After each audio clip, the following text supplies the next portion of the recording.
نحمدہ ونصلی ونسلم علی رسولہ الکریم اما بعد۔ زکوٰۃ کے احکام و مسائل کا حصہ 8 آپ کی خدمت میں پیش ہے۔ آج ہم پھر وہی مصارف زکوٰۃ کے حوالے سے گفتگو کریں گے کہ جس عورت کو ماں باپ کے یہاں سے بہت سارا جہیز کا سامان ملا ہے تو وہ کل جہیز کے سامان کی مالکہ جو ہے وہ عورت ہے۔ اب سامان جہیز میں دو طرح کی چیزیں ہوتی ہے، ایک حاجت کی، جیسے خانہ داری کے سامان، گھر میں جو بھی برتن بھانڈی وغیرہ، فریج، واشنگ مشین، اوون وغیرہ، الیکٹرانک آئٹم، مکسر وغیرہ اور جو بھی لگتے ہیں اس کے اندر، گیس کا چولہا وغیرہ، پہننے کے کپڑے، استعمال کے برتن، اس قسم کی چیزیں کتنی ہی قیمت کی ہو ان کی وجہ سے عورت کو مالدار نہیں کہا جائے گا۔ اگر صرف یہی چیز ہو جہیز میں تو وہ عورت زکوٰۃ قبول کر سکتی ہے۔ اب دوسرا اس میں یہ ہے کہ جو چیزیں حاجت اصلیہ سے زائد ہیں، زینت کے لیے دی گئی چیزیں جیسے زیورات، اور حاجت کے علاوہ اسباب اور برتن اور آنے جانے کے بیش قیمت بھاری جوڑے، ان چیزوں کی قیمت اگر بقدر نصاب ہے تو عورت غنی ہے، زکوٰۃ نہیں لے سکتی۔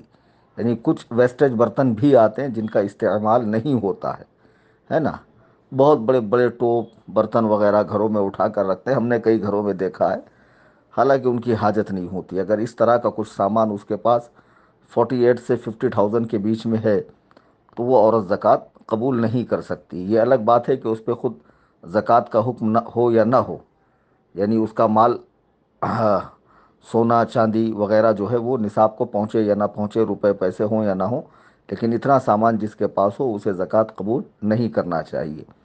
اوپر ہم نے بتایا تھا کہ ہیرے، موتی، جواہرات، قیمتی اسٹونز وغیرہ جن کے پاس ہوں اور تجارت کے لیے نہ ہوں تو اس پہ زکوٰۃ نہیں ہے، مگر جب یہ اتنی قیمت کے ہے کہ جس سے 613 گرام چاندی خریدی جا سکے، 48 سے 50,000 کے بیچ کی قیمت ہو، تو اب یہ بھی زکوٰۃ نہیں لے سکتا۔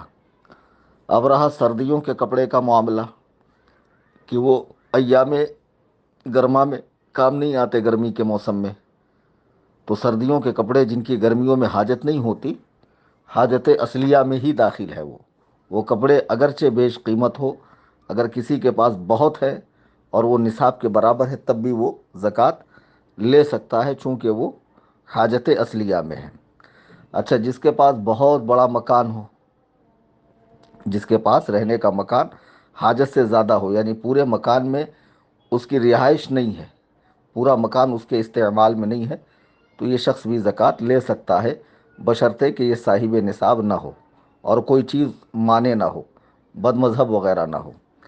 اچھا، جس کے مکان میں باغ ہو، جس کے مکان میں نصاب کی قیمت کا باغ ہو اور باغ کے اندر ضروریات مکان، باورچی خانہ، غسل خانہ وغیرہ نہ ہو تو اسے زکوٰۃ لینا جائز نہیں ہے۔ اب مالدار کے لیے صدقہ لینے کا حکم کیا ہے؟ جو مالدار ہیں، ابھی اوپر جو تفصیل ہم نے بتائی پارٹ 7 کے اندر، یہ 8ویں پارٹ کے اندر، کہ کچھ لوگ ایسے ہیں جن کو زکوٰۃ دینے کا حکم تو نہیں ہے لیکن ان کے پاس اتنی چیز ہے کہ وہ زکوٰۃ قبول نہ کریں، یعنی مالدار۔ تو صدقہ دو قسم کا ہوتا ہے، ایک واجبہ اور ایک نافلہ۔ تو صدقہ واجبہ مالدار کو لینا حرام، اس کو دینا بھی حرام، اس کو دینے سے زکوٰۃ ادا نہیں ہوگی، اگر کسی نے اس کو زکوٰۃ دی تو ادا نہیں ہوگی، پھر سے دینا ہوگا۔ رہا صدقہ نافلہ، تو اس کے لیے مالدار کو مانگ کر لینا حرام، اور بغیر مانگے ملے تو مناسب نہیں، یعنی اس کے لیے ٹھیک نہیں ہے، جبکہ دینے والا اگر اسے مالدار سمجھ کے دے رہا ہے، دینے والا مالدار جان کر دے تو اس کے لیے یہ ٹھیک نہیں ہے، یعنی قبول نہ کرے۔ لیکن اگر محتاج سمجھ کر دے رہا ہے کہ یہ بھائی محتاج ہے حالانکہ یہ مالدار ہے، تو لینا حرام۔ اگر لینے کے لیے اپنے آپ کو اس نے محتاج ظاہر کیا تو پھر یہ دوسرا حرام ہوا۔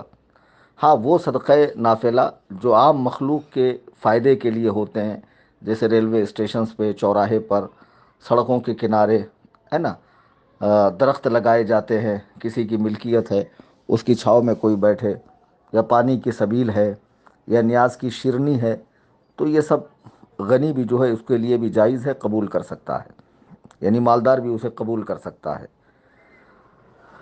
اب اگر کسی غیر مستحق نے زکوٰۃ لی، یعنی جو اس کا مستحق نہیں تھا، غیر مستحق نے زکوٰۃ لی، بعد میں پشیمانی ہوئی تو اگر دینے والے نے غور و فکر کے بعد زکوٰۃ دی تھی اور اسے اس کے مستحق نہ ہونے کا معلوم نہیں تھا کہ وہ مستحق نہیں ہے تو زکوٰۃ بہرحال اس کی ادا ہو گئی، لیکن اس کو لینا حرام تھا کیونکہ یہ زکوٰۃ کا مستحق نہیں تھا۔ غیر مستحق پر حاصل ہونے والی ملکیت کو ملک خبیث کہا جاتا ہے، اور اس کا حکم یہ ہے کہ اتنا مال وہ صدقہ کر دے۔ زکوٰۃ ادا کرتے وقت جو ہے وہ دو شرطیں ہیں، وہ دونوں شرطیں آپ بغور سماعت فرمائیں۔ اس کے درست ہونے کے لیے دو شرط ہے، ایک نمبر ایک نیت ہے، دوسرا مستحق زکوٰۃ کو اس کا مالک بنانا ہے، مستحق زکوٰۃ کو اس کا مالک بنانا ہے۔ زکوٰۃ کی ادائیگی نیت کے بغیر درست نہیں ہے۔ تو نیت کا کیا معنی ہے؟ جیسے آپ کے پاس زکوٰۃ کا مال ہے، کوئی آپ سے پوچھے کہ کون سا مال ہے، تو بلا تردد، بلا رکے، بلا ہچکچائے آپ بتا دیں کہ یہ مال زکوٰۃ ہے، مال زکوٰۃ ہے، اسے کہتے ہیں نیت۔ اب زکوٰۃ دیتے وقت نیت کرنا بھول گیا تو اس کا کیا مسئلہ ہے؟ اگر زکوٰۃ میں وہ مال دیا جو پہلے ہی سے زکوٰۃ کی نیت سے الگ کر کے رکھا تھا تو زکوٰۃ ادا ہو گئی۔ زکوٰۃ اصل میں دل کے ارادے، پختہ ارادے کا نام ہے۔ تو جب مال الگ کر کے رکھا، ٹھیک ہے، اب زبان سے نہیں کہہ رہا، دے دیا، تو بہرحال اس کی زکوٰۃ ادا ہو گئی، اگرچہ دیتے وقت زکوٰۃ کا اسے خیال نہ آیا۔ اور اگر ایسا نہیں ہے تو جب تک محتاج کے پاس موجود ہے دینے والا نیت زکوٰۃ کر سکتا۔ مثلا کسی نے زکوٰۃ کا مال الگ کرتے وقت نیت نہیں کی تھی، دے دیا فقیر کو، اب وہ فقیر کے پاس موجود ہے، مال موجود ہے، خرچ نہیں کیا، تو یہ اب بھی نیت کر سکتا ہے۔ اگر اس کے پاس نہیں ہے تو اب نیت نہیں کر سکتا، دیا ہوا مال نفلی صدقہ ہوگا، زکوٰۃ دوبارہ ادا کرنی پڑے گی۔ ادائیگی زکوٰۃ کے صحیح ہونے کے لیے وقت ادا نیت کا متصل یعنی ساتھ میں ملا ہوا ہونا ضروری ہے، خواہ یہ اتصال حکمی ہو۔ مثلا کسی نے بلا نیت زکوٰۃ ادا کر دی اور ابھی مال فقیر کے قبضے میں ہو تو نیت کر لی، یا کل یا بعض مال برائے زکوٰۃ جدا وقت کرتے وقت نیت کر لی۔ زکوٰۃ کے الفاظ کیا ہیں؟ زکوٰۃ ادا کرتے وقت زکوٰۃ کے الفاظ بولنا ضروری نہیں ہے۔ میں نے اوپر بھی بتایا کہ دل میں پختہ ارادہ ہو کہ یہ مال زکوٰۃ ہے، فقط دل میں نیت ہونا چاہیے، چاہے زبان سے کچھ اور نکل جائے۔ مثال کے طور پہ کوئی شخص عصر پڑھنے آیا، زبان سے مغرب نکل گئی، دل میں تو پختہ ارادہ عصر ہی کا کر کے آیا تھا، پڑھ بھی عصر ہی رہا، زبان سے لغزش ہو گئی، سبقت لسانی سے مغرب کہہ دیا، ظہر کہہ دیا، نماز ہو گئی۔ ایسے ہی زکوٰۃ کے وقت بھی معاملہ ہے کہ زبان سے اگر کچھ اور نکل جائے، دل میں زکوٰۃ کی نیت ہے تو زکوٰۃ ادا ہو گئی، نام لینے کا کوئی اعتبار نہیں ہے۔ اگر کسی نے زکوٰۃ کو کہا یہ ہبہ ہے، تحفہ ہے، قرضہ ہے، تب بھی اس کی زکوٰۃ ادا ہو جائیں گی۔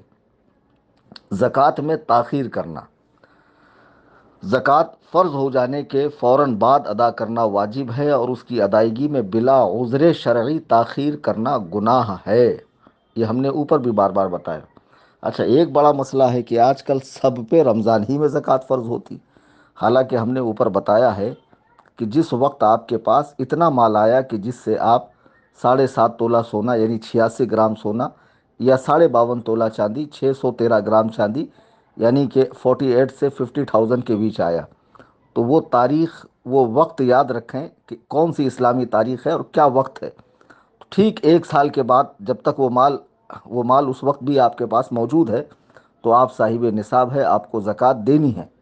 لیکن سب لوگ رمضان ہی میں نکالتے ہیں۔ اب مثال کے طور پہ میرے پاس شعبان المعظم کی 15 کو ایک مثال دے رہا ہوں، پہلی بار اتنے پیسے آئے، ٹھیک ہے، اب ظاہر سی بات ہے کہ رمضان، شوال، سارے ماہ گزر گئے، اب پھر شعبان آئی، اب 15 شعبان کو مجھے زکوٰۃ دینی ہے یا نہیں؟ بے شک دینی ہے۔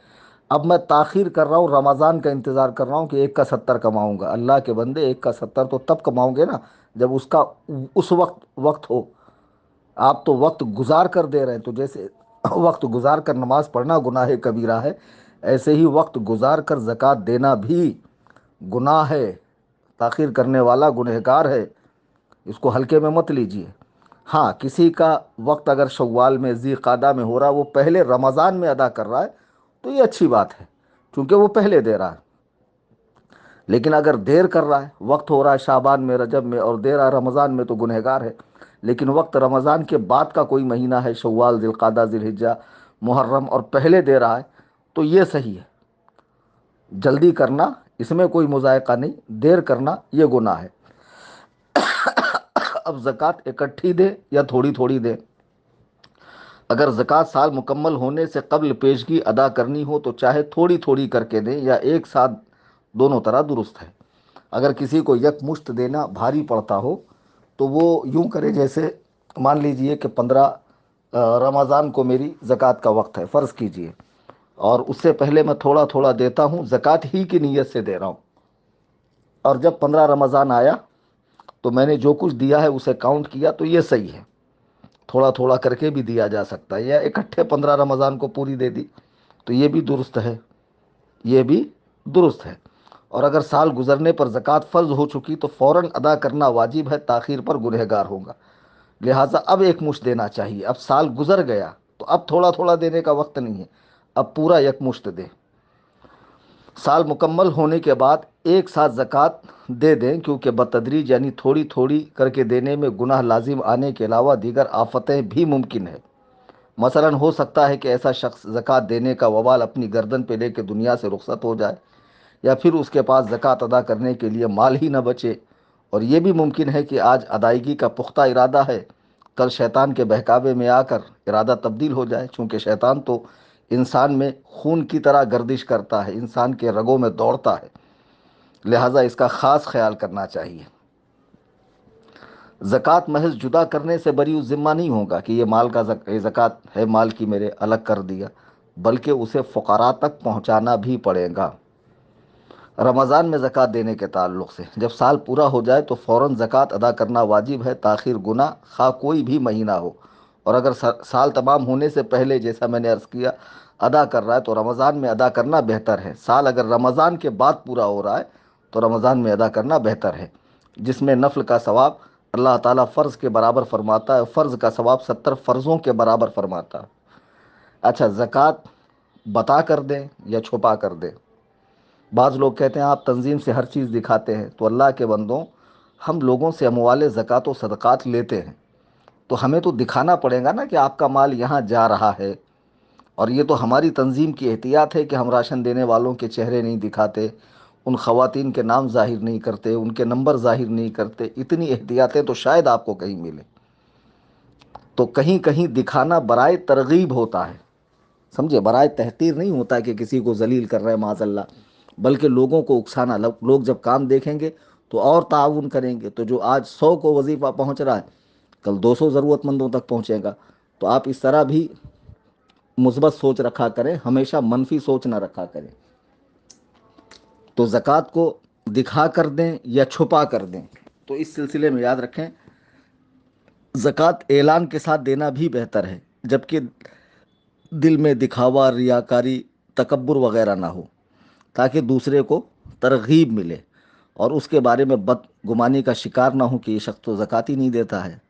اگر یہ معاملہ ہے تو دکھا کر دے سکتے ہیں۔ پوشیدہ دینا یعنی چھپا کر دینا، اس کی بھی بہت فضیلت ہے، اس میں بھی کوئی حرج نہیں، بلکہ اگر زکوٰۃ لینے والا خود ایسا خوددار ہو کہ اعلانیہ لینے میں ذلت محسوس کرے تو بہتر ہے کہ اسے پوشیدہ دے۔ اچھا، بعض لوگ زکوٰۃ کیا دے رہے ہیں؟ مال کا میل نکال رہے ہیں۔ اللہ کے دیے ہوئے مال میں سے رب تعالیٰ کے فضل پر، رب تعالیٰ کا جو احسان عظیم ان پر ہوا ہے، اسی میں سے تو تھوڑا سا دے رہے ہیں، اور پھر اپنے مال کو محفوظ کر رہے ہیں چوری سے، حادثے سے، ہاں تباہی سے، ہلاکت سے۔ تو کوئی احسان ہے؟ قطعی احسان نہیں ہے۔ تو پھر زکوٰۃ دینے کے بعد جن کو دی گئی ہے ان پر کسی طرح کی برتری، تفوق ظاہر کرنا کہ یہ میں نے بڑا تیر مار لیا، تو قرآن کریم میں رب تعالیٰ کا یہ ارشاد موجود ہے، جو زکوٰۃ دے کر احسان جتاتے ہیں یا کسی طرح کی خیر کا کام کرنے کے بعد احسان جتاتے ہیں، لا تبطلوا صدقاتکم بالمن والاذی، اپنے صدقے باطل نہ کرو احسان جتا کر اور تکلیف دے کر، یعنی اس طرح تو تمہارے صدقے باطل ہو جائیں گے۔ تو خدا را زکوٰۃ دینے کے بعد آپ اللہ کا شکر ادا کریں کہ اس نے مجھے اس لائق بنایا کہ میرے ذریعے کچھ لوگوں کی ضرورتیں پوری ہو رہی ہے، اور میں نے اللہ تعالیٰ کا فرض ادا کیا ہے، اور اللہ تعالیٰ مجھے ہمیشہ اس طرح ہر فرض و واجب کو ان کے وقتوں پہ ادا کرنے کی توفیق عطا فرمائے۔ یہ رب تعالیٰ کی بارگاہ میں نیت کرنی چاہیے۔ اچھا، یہاں ایک بات ذہن میں رکھیں، حالانکہ اوپر میں نے بتایا ہے، پھر اس کی وضاحت میں کر دوں۔ کہ سال بھر خیرات کرنے کے بعد دیتا رہا 5 روپے 10 روپے 1000 20 روپے 50 روپے جیسے بھی، پھر اگر زکوٰۃ شمار کر رہا ہے تو زکوٰۃ شمار نہیں کر سکتا، کیونکہ زکوٰۃ دیتے وقت یا زکوٰۃ کے لیے مال الگ کرتے وقت نیت زکوٰۃ شرط ہے۔ اس کو آپ تفصیل کے ساتھ بہار شریعت پہ بھی سمجھ سکتے ہیں۔ ہاں، اگر خیرات کردہ مال فقیر کے پاس موجود ہو، جیسا کہ اوپر بھی میں نے بتایا، مال ہلاک نہیں ہوا، تو اب زکوٰۃ کی نیت کر سکتا ہے۔ جیسے سال بھر کسی ایک پرٹیکولر ایک اسپیشل فقیر کو دیا، اب نیت کر رہا ہے کہ میں زکوٰۃ کی نیت کروں، اور وہ مال اس کے پاس موجود ہو تو اب زکوٰۃ کی نیت کر سکتا ہے۔ اگر زکوٰۃ دینے سے پہلے فوت ہو گیا، مر گیا، تو کیا مسئلہ ہے؟ ادائیگی زکوٰۃ کی نیت سے مال الگ کیا پھر مر گیا تو یہ مال وارثوں میں شامل ہو جائے گا اور اس پر وراثت کے احکام جاری ہوں گے، یعنی وہ وارثین میں تقسیم ہوگا۔ اور وارثین میں کس طرح تقسیم ہوگا وہ میں نے پہلے اوپر بتا دیا، اس کی تجہیز و تفکین کے لیے نکالا جائے، اس کا قرضہ اتارا جائے وغیرہ وغیرہ، وہ اوپر کے کسی پارٹ کے اندر ہے، وہ آپ وہاں تفصیل سے سماعت فرما لیں۔ ادائے زکوٰۃ میں مقدار واجب ہونے کا صحیح علم ہونا شرائط صحت سے نہیں ہے، لہٰذا زکوٰۃ ادا ہو جائے گی۔ قرض کہہ کر زکوٰۃ دینے والے کا کیا معاملہ ہے؟ تو قرض کہہ کر کسی کو زکوٰۃ دی، تب بھی ادا ہو گئی، پھر کچھ عرصے بعد وہی شخص اس زکوٰۃ کو حقیقتاً قرض سمجھ کر واپس کرنے آیا تو دینے والا اسے واپس لے نہیں سکتا، اگرچہ اس وقت وہ خود محتاج ہو، کیونکہ زکوٰۃ دینے کے بعد واپس نہیں لی جا سکتی ہے۔ جی ہاں، چھوٹے بچوں کو زکوٰۃ دینے کا معاملہ مالک بنانے میں یہ شرط ہے کہ لینے والا اتنی عقل رکھتا ہو کہ قبضے کو جانے، دھوکہ نہ کھائے، یعنی قبضہ کس طرح ہوتا ہے نا، کس طرح انڈر میں لیا جاتا ہے، یہ اسے اتنی عقل ہونی چاہیے۔ چنانچہ چھوٹے بچے کو زکوٰۃ دی اور وہ قبضے کو جانتا ہے، پھینک نہیں دیتا، تو زکوٰۃ ادا ہو جائے گی، ورنہ نہیں۔ یا پھر اس کی طرف سے اس کے باپ یا ولی یا کوئی عزیز وغیرہ ہو جو اس کے ساتھ ہو، قبضہ کرے تو بھی زکوٰۃ ادا ہو جائے گی اور اس کا مالک وہی بچہ رہے گا۔ ایسا چھوٹا بچہ جو مال کو ضائع کر دے، پھینک دے، اس کو دینے سے زکوٰۃ ادا نہیں ہوگی، تو پھر اس کا کوئی ولی، باپ، بھائی وغیرہ جو بھی ہو، جو اس کی کفالت کر رہا ہو، تو بہرحال آپ ان کو ادا کریں اور وہ قبضہ کر لیں، لیکن حقیقت میں مالک وہ بچہ رہے گا۔ زکوٰۃ کی نیت سے مکان کا کرایہ معاف کرنا، ایسے بہت سے ہمارے بھائی ہوں گے کہ جن کے پاس بہت سارے مکان ہیں اور اس میں رہنے والے بہت ضرورت مند سنی مسلمان بھی ہوں گے۔ اگر رہنے کے لیے مکان دیا اور کرایہ معاف کر دیا تو زکوٰۃ ادا نہیں ہوگی، کیونکہ ادائیگی زکوٰۃ کے لیے مال زکوٰۃ کا مالک بنانا شرط ہے، جبکہ یہاں محض رہائش کے لیے نفع کا مالک بنایا تھا، مال کا نہیں، گھر کا تھوڑی مالک بنایا تھا، نفع کا مالک بنایا تھا۔ تو اب کرایہ معاف کرنے سے زکوٰۃ ادا نہیں ہوگی۔ ہاں، اگر کرایہ دار زکوٰۃ کا مستحق ہے تو اسے زکوٰۃ کی رقم بنیت زکوٰۃ دے، اسے مالک بنا دے، تو پھر وہ اپنی طرف سے اب اس کو کرایہ دے دے اور یہ کرایہ وصول کر لے، اس کی زکوٰۃ ادا ہو جائیں گی۔ اسے بھی اچھی طرح آپ حضرات ذہن میں رکھیں۔ اچھا، قرض معاف کر دیا تو عموماً ہوتا یہ کہ ہمارے بہت سے لوگوں کی طرف ہمارا پیسہ باقی ہوتا ہے، تو یہ تو ایک ٹچی سوچ ہے لوگوں کی، کھانا خراب ہو گیا تو دے دو ثواب مل جائے گا، مال گم ہو گیا تو چلو اچھا ہوا صدقہ چلا گیا، اس طرح صدقے ہوتے ہیں کیا؟ اب کسی کو قرض دیا اور وہ واپس نہیں دے رہا، تو کسی کو قرض معاف کیا اور زکوٰۃ کی نیت کر لی تو زکوٰۃ ادا نہیں ہوگی، اس لیے کہ زکوٰۃ کے لیے مال کا قبضے میں ہونا شرط ہے، وہ تو بہت پہلے دیا تھا، وہ تو اس نے کھا کے ختم کر دیا۔ تو جیسے اوپر ہم نے بتایا کہ کرایہ دار کو اگر کرایہ معاف کیا تو زکوٰۃ ادا نہیں ہوئی، بلکہ اسے زکوٰۃ کی رقم دے، پھر اس سے لے لے۔ تو یوں بھی کر سکتے ہیں کہ کوئی مسلمان اگر آپ کا قرض دار ہے اور اس سے قرضہ واپس ملنے کی امید نہیں ہے تو آپ اسے رقم دے دیں، اب وہ مالک بن گیا ہے، پھر وہ آپ کو لوٹا دے۔ معاف کیے ہوئے قرض کا شامل زکوٰۃ ہونا، کسی کو قرض معاف کیا تو معاف کردہ رقم بھی شامل نصاب ہوں گی یا نہیں؟ اس کی دو صورتیں ہیں۔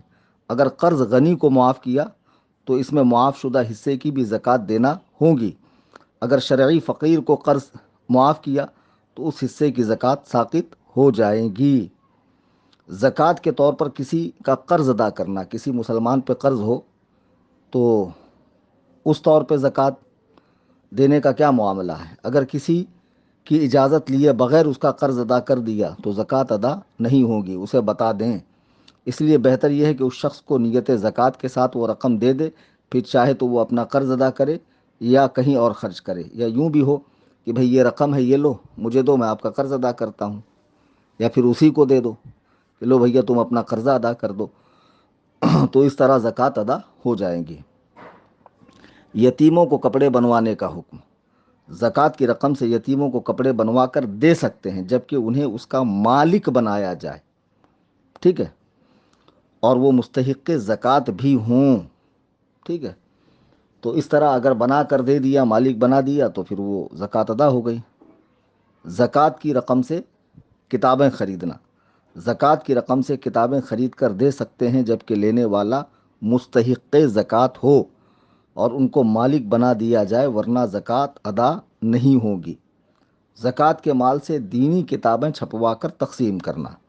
بہت سارے ذی صلاحیت علماء جماعت میں ہیں کہ جن کو اللہ تعالیٰ نے بہت علم و تفقہ کی دولت سے مالا مال فرمایا ہے، لیکن کوئی ایسا شخص نہیں ہوتا کہ جو ان کی تحریر کردہ کتابیں، ان کی تصانیف کو عام کرے۔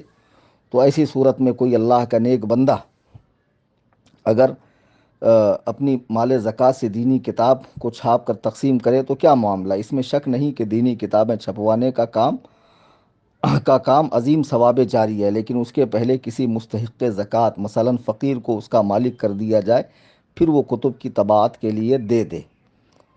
تو یہ بہتر ہے کہ کسی مستحق زکوٰۃ فقیر کو دے دیا، پھر وہ کتاب چھاپنے کے لیے دیا، یا جس کی تصنیف ہے، جو مصنف ہے اور وہ خود بھی مستحق زکوٰۃ ہے تو اسے دے دے، پھر وہ اپنی جانب سے کتاب چھاپے اور تقسیم کرے۔ مٹھائی کے ڈبے میں زکوٰۃ کی رقم رکھنا۔ کسی کو آٹے کے تھیلے یا مٹھائی کے ڈبے وغیرہ میں رقم رکھ کر بطور زکوٰۃ دی، تو اگر دینے والے نے فقیر کو آٹے یا مٹھائی اور رقم دونوں کا مالک کر دیا اور فقیر نے آٹے کے تھیلے پہ قبضہ بھی کر لیا، تو زکوٰۃ ادا ہو جائے گی، اگرچہ فقیر کو تھیلے یا ڈبے میں موجود رقم کا علم نہ ہو کہ اس میں کیا ہے، کیونکہ قبضہ کے لیے مقبوض یعنی جس پر قبضہ کیا جاتا ہے، قبضہ میں لی جانے والی چیز کا علم ہونا شرط نہیں ہے۔ زکوٰۃ کی رقم واپس لینے کا ناجائز بہانہ کرنا، حیلہ کرنا، اس کا کیا معاملہ ہے؟ کسی کو آٹے کے تھیلے یا مٹھائی کے ڈبے وغیرہ میں رکھ کر رقم بطور زکوٰۃ دینے کے بعد اس تھیلے یا ڈبے کو کسی قیمت پر خرید لیا، تو اس شخص کے لیے وہ رقم حرام ہے، کیونکہ فقیر نے محض آٹے کا تھیلا یا مٹھائی کا ڈبہ بیچا ہے، رقم نہیں بیچی ہے۔ زکوٰۃ کے مسائل میں بہت تفصیل ہے، اور میں نے اس بار جو ہے ابھی حصہ 1 سے آج 8واں حصہ ہے آپ کی خدمت میں پیش کر رہا ہوں۔ امید ہے اس کے بعد مزید 2 حصے میں زکوٰۃ کا مکمل بیان ہو جائے، پھر انشاءاللہ الرحمن جانوروں کی زکوٰۃ کے تعلق سے، پھر اس کے بعد اللہ نے چاہا تو زراعت، پھل وغیرہ کی زکوٰۃ اور فصلوں کی زکوٰۃ، عشر وغیرہ کا تفصیلی بیان، پھر صدقات فطر پہ، پھر اللہ رب العزت نے چاہا تو نماز پر تفصیلی بیان، نکاح پر، عدت پر، طلاق پر، حج پر، عمرہ پر آپ کی دینی رہنمائی اس گروپ سے ہوتی رہیں گی، اس چینل سے ہوتی رہیں گی۔ احباب اہل سنت سے گزارش ہے کہ چینل سنی جمعیت الاحناف جو واٹس ایپ پہ شروع ہوا ہے، جسے فقیر محمد کلیم حنفی رضوی خود آپریٹ کر رہا ہے، خود چلا رہا ہے، اس میں جڑیں اور اپنے مسلک کے مستند معتبر علماء سے اپنا دین سیکھیں، ورنہ آج بہت سے مداری جن کا کام نالیاں صاف کرنا تھا، گٹر بنانا تھا، پائپ لائن صحیح کرنا تھا، سمجھے، جن کا کام اس طرح کا تھا کہ اسکول کالج کے اندر پڑھاتے، لیکن انہوں نے ایک ایک چینل کھول کے دین سکھانے کا ٹھیکہ لے رکھا ہے، تو جو ان کی بھونڈی عقل میں آتا ہے اسے دین سمجھ کے لوگوں کے سامنے پیش کرتے ہیں۔ تو خدا را اپنا دین معتبر علماء سے سیکھیں جی، ورنہ یہ وہ پرفتن زمانہ ہے کہ ہم دیکھ رہے ہیں کہ یوٹیوب پر جسے تھوڑی سی بولنے کی تمیز آ گئی، اردو خاں ہے، ناظرہ خاں ہے، اس نے چینل کھول لیا اور وہ دین سکھا رہا ہے، اور لوگ اس کی داڑھی، عمامہ اور ہیلتھ وغیرہ دیکھ کر اور بھاری بھرکم آواز دیکھ کر اور اس کا گاڑھا گاڑھا عین قاف دیکھ کر سمجھ رہے ہیں کہ علامت الدہر ہے۔ تو ایسے بکلول لوگوں سے دین مت سیکھیے، ورنہ ان کا تو بیڑا غرق ہے ہی، آپ کا بھی بیڑا غرق ہو جائے گا۔ اور ماہ کریم رمضان المبارک کا یہ آخری عشرہ ہے جو جہنم سے آزادی کا عشرہ ہے۔ جن حضرات نے اب تک زکوٰۃ نہیں نکالی ہے، وہ تنظیم سنی جمیعت الاحناف میں جو 10 سالوں سے ممبئی کی سرزمین پر دین و سنیت مسلک اعلیٰ حضرت کی خدمت میں مصروف عمل ہے، تنظیم میں زکوٰۃ پیش کریں۔ تنظیم کے ذریعے عظیم الشان خانقاہ اور اس خانقاہ سے 10 شعبوں میں دین و سنیت کا کام ہونے جا رہا ہے۔ آپ اپنی زکوٰۃ، صدقات فطر اور دیگر تحائف، نذرانے، تحفے، عطیات، فطرے کی رقم، کفارے کی رقم، قضا قربانی کی رقم یہ تنظیم میں پیش کریں۔ اپنے دوست احباب کو ترغیب دیں۔ تفصیل کے لیے آپ میرے نمبر پر رابطہ کریں، 9820 672 770، 9820672770۔ بیرون ملک والے حضرات اس نمبر سے پہلے انڈیا کا کالنگ کوڈ +91 لگا دیں۔ خدا حافظ، فی امان اللہ، السلام علیکم ورحمۃ اللہ۔